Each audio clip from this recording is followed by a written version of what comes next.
Hey, and welcome to Maximum Football 2020. My name is Spencer, and we're going to have a look at this game. Now, full disclosure, I don't really find myself playing sports games all that often. So you can consider this video kind of from an outsider's perspective, since I don't really play sports games that often. So, to start off, I like this menu music. It's got this kind of marching band quality to it. It's very lively, but sadly, this is the only music in the game, which is kind of strange.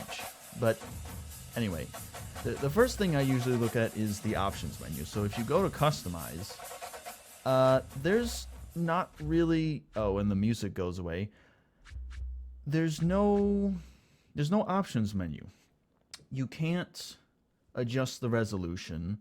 You can't change whether the game runs in windowed mode or not.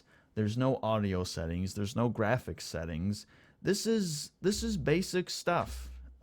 You've got some other stuff.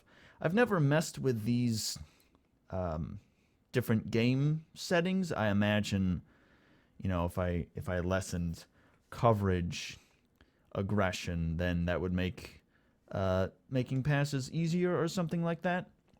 So you have that. You have the default rules. This is more of a college football game. It has a lot of teams, like college level football amounts of teams rather than the NFL. But you can play American Pro. You can play US College. You can play Canadian. You can change the quarter length, the play clock length. I don't know what this snap-on waggle means. I've never touched it. I've considered turning referee style off. You can turn it off. You can do fair, you can do strict. There's some different options there.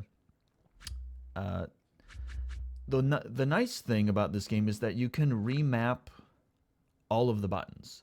So if I cycle through this, you can remap snapping the ball to almost any button on the controller, which is really nice to see, honestly. That's very... Because some people, they may have like a physical disability, or they just not may, or they may not like the way the buttons are set up and how you do things. So it's nice that they have that. You have...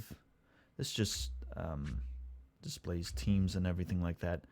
The play designer, I haven't really done anything with this, but you can pick a team, whatever team you want, Monroe Vipers, and you can go in. I won't show you this because I have no idea what I'm doing, but you can go in and you can design offensive plays and defensive plays. It's pretty nice. It's pretty nice.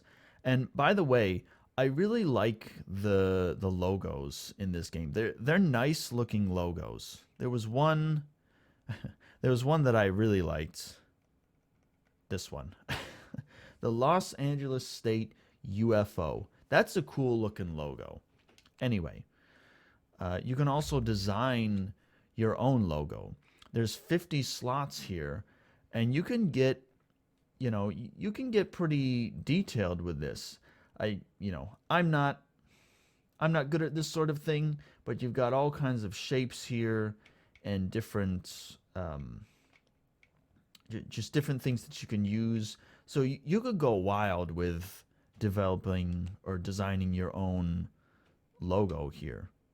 But anyway, I don't know why there isn't just a really basic options menu with display and audio settings. But there you go.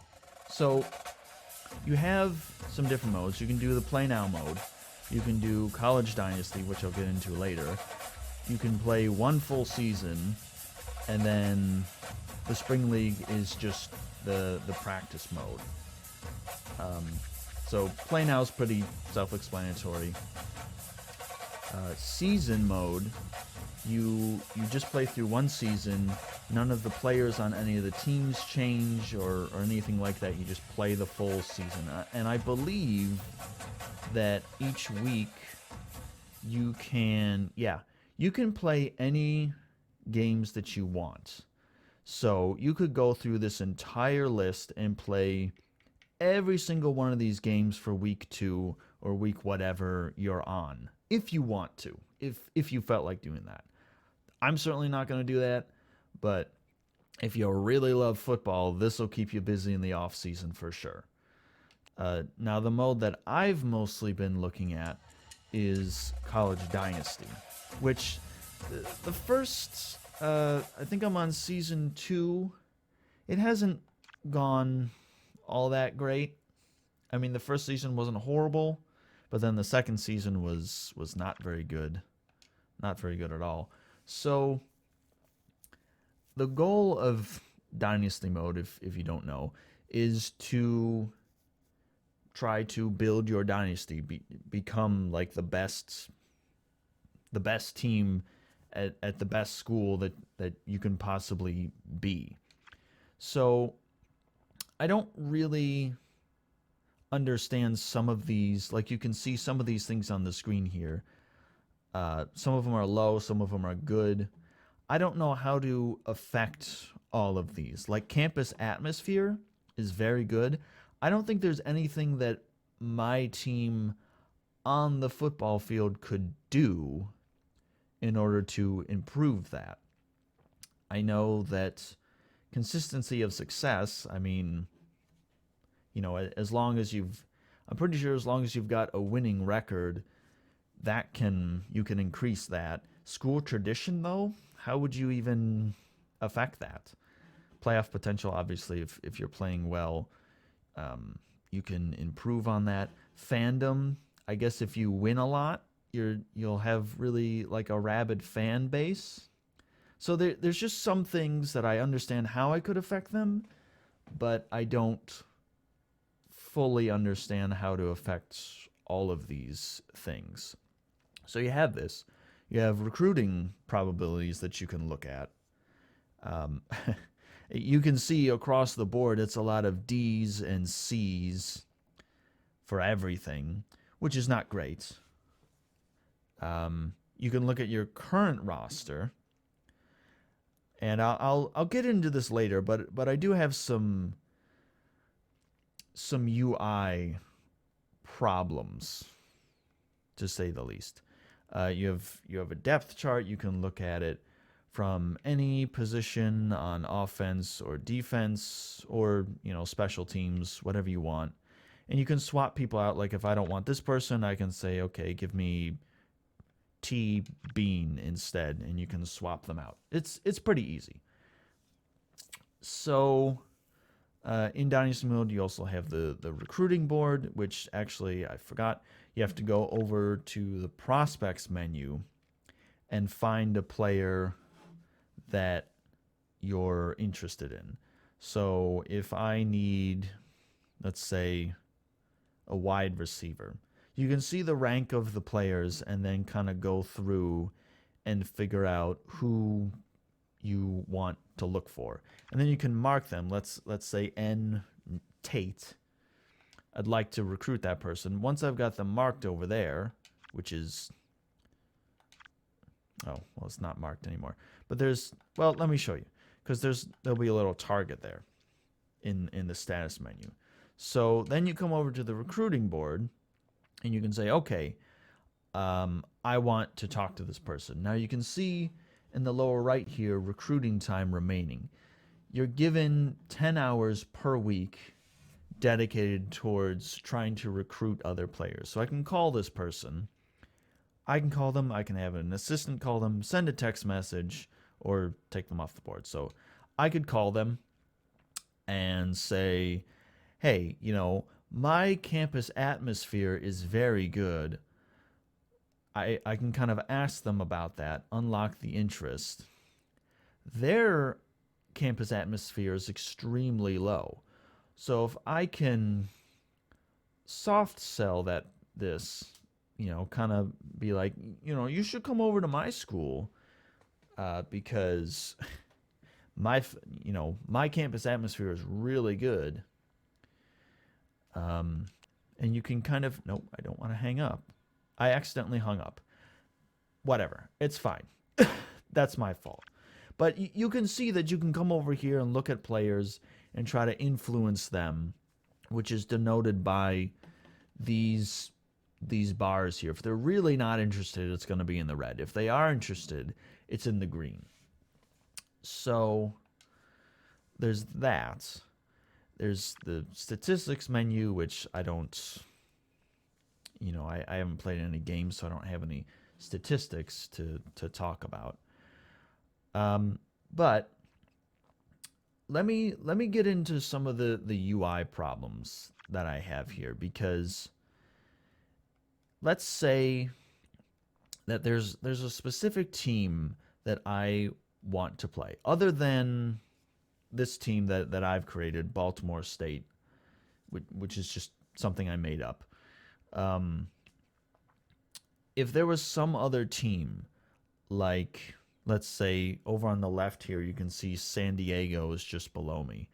I don't see San Diego anywhere on, this list right here, which means that I'm going to have to scroll down and look at each, oh, there it is. But I'm going to have to look at each one of these columns to try to find where's San Diego State. And I can't go over to this menu over here and just select San Diego and then play their games if I want to. I can filter by different conferences over here, but there's no way to actually sort the menu. I also have this problem in some other menus where, let's see, for example, you could go to prospects here, right? And let's say I want to filter, I want to know who's got the fastest 40-yard dash time. Well, there's no way to filter this, right? There's no way to filter it high to low or low to high, whichever I want. So that means I've got to scroll through here and try to find the person with the highest or the shortest 40-yard dash time, which I do find a bit annoying that I can't filter and sort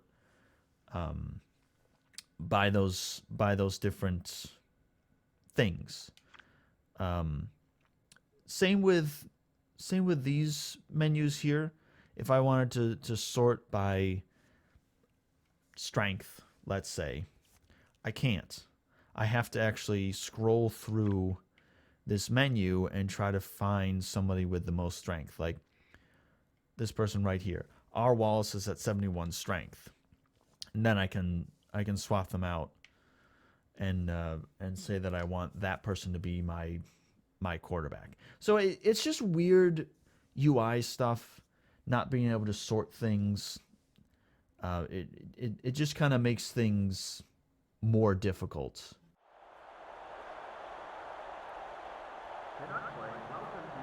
What? Today's announcer, Jordan Mercer, you're so quiet, I can't hear you. So, as you can probably tell, the graphics in the game are not the best. But it's serviceable. But, the crowd doesn't look that great. But as much grief, I guess you could say, that I've been giving this game, I do like the game. The actual gameplay, I do enjoy. I wouldn't keep playing the game if I didn't like it. So, this game is more, well, it is physics-based. It's not set animations when you tackle somebody or when you throw the ball or something like that. It is physics-based, which is nice because I know I've played Madden before, and I do remember times when I would, be trying to run the ball or pass the ball or something like that, and it looks like a player, let's say I'm trying to run the ball or something.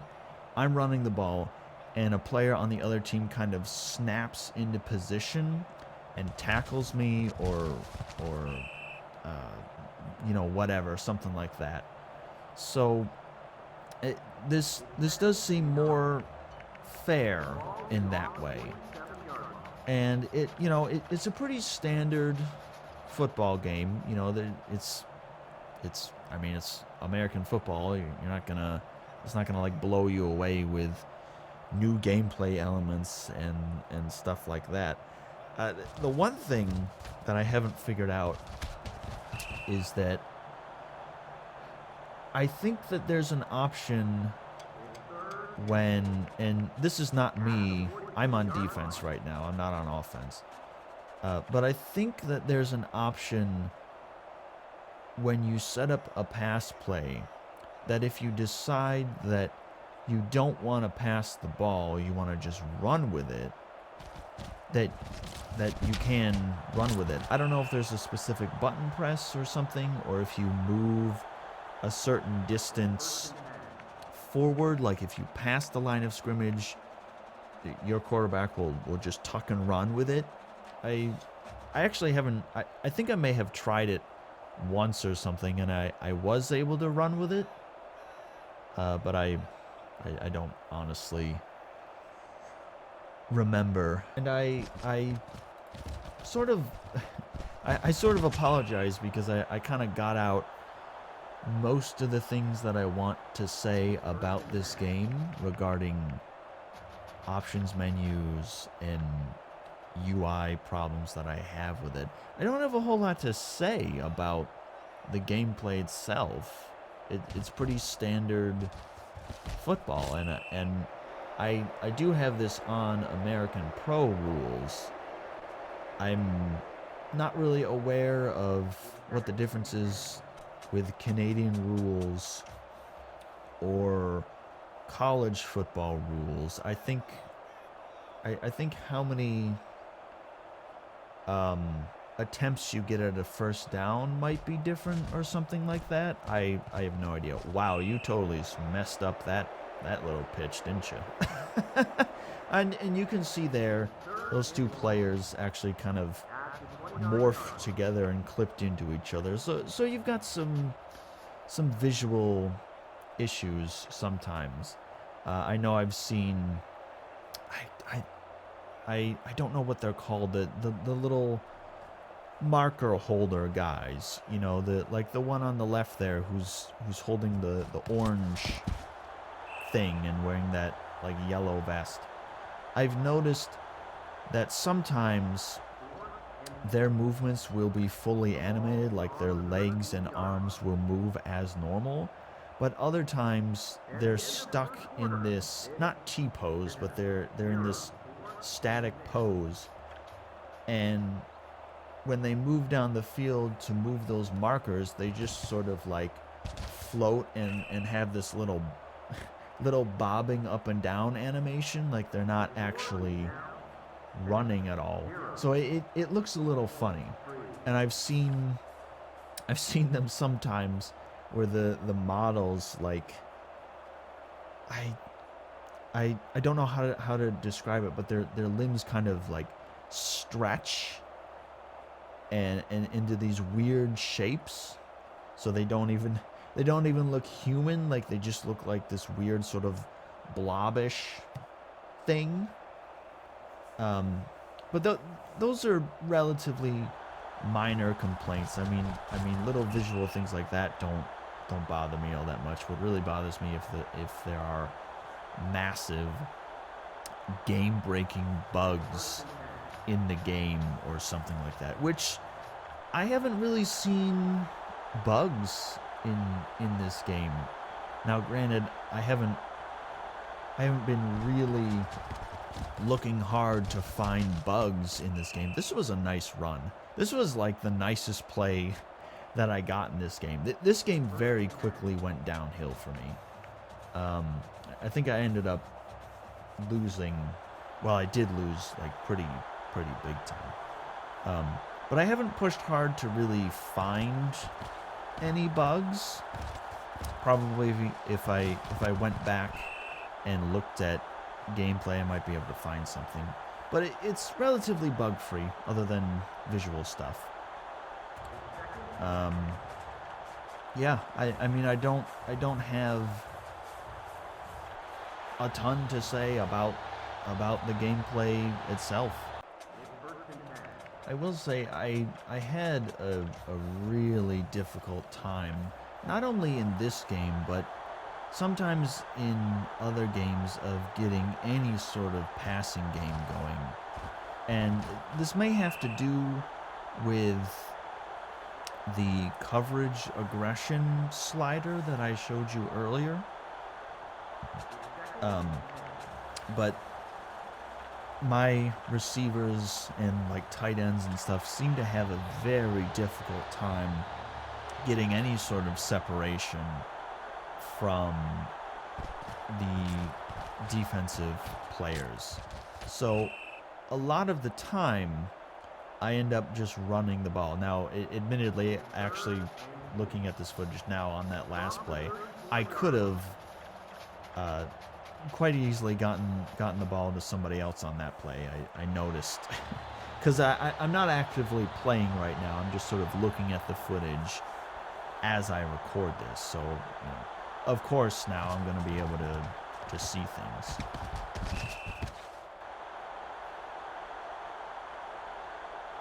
By the way, I missed this field goal. I put the kick like as high as I could, I'm pretty sure, and it ended up short. And I don't know if this is like a thing in football. If you miss the field goal and the other team catches the ball like this, they can just run with it. I didn't... If that's a thing, I didn't realize that was a thing. But, you know, maybe it's... Well, no, because I have this on American Pro. I don't have this on Canadian or college football rule set. So that's new to me. That's very new to me. So the rest of this game goes pretty badly for me. I'll spare you having to watch that, but it's a series of fumbles and interceptions, and things just go very badly very quickly. I think I ended up losing like 20-0 or 27-0 or something like that. Just embarrassing. But I do recommend the game. I am having fun playing it. I am going to put more time into the Dynasty mode. I might try making my own logo and basically make my own team, because I'd like to do that. But I am having fun with it. It's a fun game. It does need some polish, certainly. Visually, it could use some polish. And the UI, like the things I mentioned, not being able to sort through menus in different ways, made it a little bit more difficult to find what I was looking for in terms of what player I wanted and the stats that I wanted to focus on. Being able to sort those would be really helpful. Like if I want offensive linemen who are like the strongest players I can possibly find, it'd be nice to be able to sort that way. Or wide receivers who have the fastest 40-yard dash time, it'd be nice to be able to sort for that. Or if I want to sort by endurance, or there's a thing called hand rating, which I think it determines how well a receiver can actually catch the ball. It would just be nice to be able to sort by those things. And by the way, you can't play with keyboard and mouse. I am playing this on PC, which I've never played a football game with keyboard and mouse, so I don't know if any games do that and if that works at all. But it is kind of disappointing to not have that option. And also, I was using an Xbox controller, but I did plug in the PlayStation 4 controller, and that does work, except all of the UI stuff is for the Xbox controller. So while the PlayStation 4 controller does work, none of the inputs on the screen will correspond with the buttons on the PlayStation 4 controller. So it would be it would be nice to be able to change that, so the inputs on the screen match what's on your controller, but not a big deal. The controller works. That's all that really matters to me. So, thank you for watching. I do apologize. This video was a little sloppy, but thank you for watching. Please leave a like. Please leave a comment. Please subscribe. Thank you again for watching.